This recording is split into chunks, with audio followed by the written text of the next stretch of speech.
मेरा नाम अस्मा मोहम्मद है और मैं ग्रेजुएशन के पेपर दे रही थी बीए के। अभी कॉलेज में हो रहे हैं मेरे पेपर और मेरी अम्मी की डेथ हो गई है।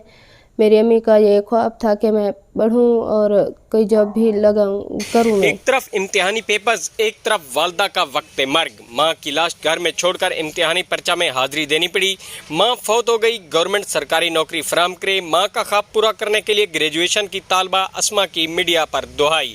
तफसील के मुताबिक मुजफ्फरगढ़ के नवाही इलाके झंडेवाली में ग्रेजुएशन की तालबा अस्मा बीबी की वालदा नसीम बीबी वक्त मर्ग बेटी को जो नसीहतें करती रही, इन नसीहतों से माँ की ममता की दुखी दास्तान रकम करके इस जहान फानी से कूच कर गई। Government associate degree college for women शहर सुल्तान में जेर तालीम ग्रेजुएशन की तालबा अस्मा बीबी ने मीडिया से गुफ्तगू करते हुए कहा कि वो नवाही इलाका झंडेवाली की रिहायशी है, जहां तालीमी शरह ना होने के बराबर है और इलाके की खवातीन बिल्कुल अनपढ़ है और खवातीन में तालीमी रुझान की कमी है। अस्मा बीबी ने कहा कि इस असना में जब वो छोटी सी थी तो उसकी वालदा नसीम बीबी ने उसको स्कूल में पढ़ाना शुरू कर दिया। इसकी माँ ने आंखों में ख्वाब सजा रखा था कि वो अस्मा को पढ़ा लिखा कर उसकी सरकारी नौकरी लगवाएगी ताकि उसकी बच्ची मुआशरे में मुनफरिद मकाम हासिल कर सके। वो अपने ख्वाब की ताबीर के लिए खेतों में मेहनत मजदूरी करके उसके तालीमी अखराजात पूरे करते और सुबह सुबह उसे नाश्ता करवा के स्कूल रवाना करती और फिर उसके तालीमी अखराजात पूरे करने के लिए मेहनत मजदूरी करने घर से दूर निकल जाती।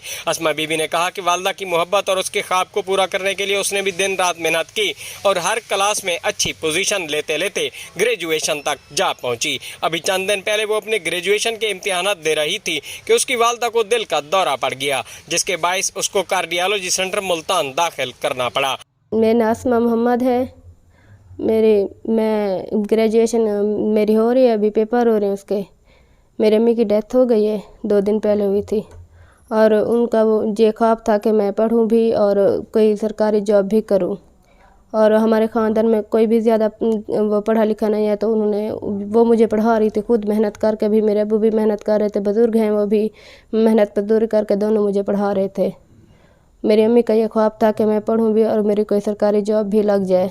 अस्मा बीबी ने कहा कि उसकी ज़िंदगी में असल इम्तिहान अब था कि ज़िंदगी भर उसकी तरक्की के ख्वाब सजाने वाली माँ के साथ रहकर उसकी देखभाल करे या फिर अपने सालाना पेपर्स में अपनी हाजिरी यकीनी बनाए। अस्मा बीबी ने बताया कि अभी वो इसी कशमकश में थी कि उसकी वालदा ने फ़ोन कॉल पर उससे बात की और नसीहत की कि बेटी शायद उसका आखिरी वक्त है, लेकिन आप उनकी देखभाल के लिए अपने पेपर छोड़कर हरगिज़ मुल्तान कार्डियोलॉजी सेंटर न आना। आपको एक भी पेपर नहीं छोड़ना चाहिए। पेपर्स में अपनी हाजिरी यकीनी बनाओ ताकि 1 साल ज़ाय ना हो जाए। और एक बात याद रखना कि दिन रात मेहनत करना, इसका ख्वाब पूरा करना, सरकारी नौकरी हासिल करना।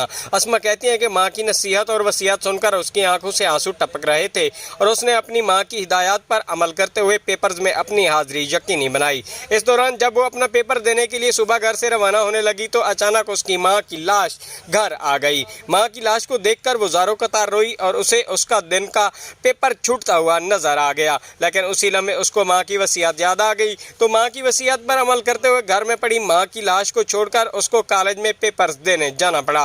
अस्मा कहती हैं कि पेपर देते हुए उससे घर में पड़ी उसकी माँ की लाश याद आती तो उसकी आंखों से आंसू टपकते रहे। वो अपना पेपर देकर घर पहुंची तो फिर उसकी वालदा की तदफीन का अमल किया गया। अस्मा बीबी ने कहा कि वो अपनी मजीद तालीम जारी रखने और तालीमी अखराजात पूरे करने से कासिर है। अस्मा बीबी ने मीडिया के तवस्सुत से अपने इलाके के मुंतखब MPA व सूबाई वज़ीर माल नवाबजादा मंसूर अहमद खान, MNA व मुआविन खसूसी वज़ीर आज़म Pakistan Nawabzada Iftikhar Ahmad Khan, deputy commissioner Muzaffargarh, commissioner Dera Ghazi Khan और वज़ीर आला पंजाब चौधरी परवेज़ इलाही से अपील की है कि उसको कोई भी सरकारी मुलाजमत फराहम की जाए ताकि उसकी माँ का ख्वाब पूरा हो सके।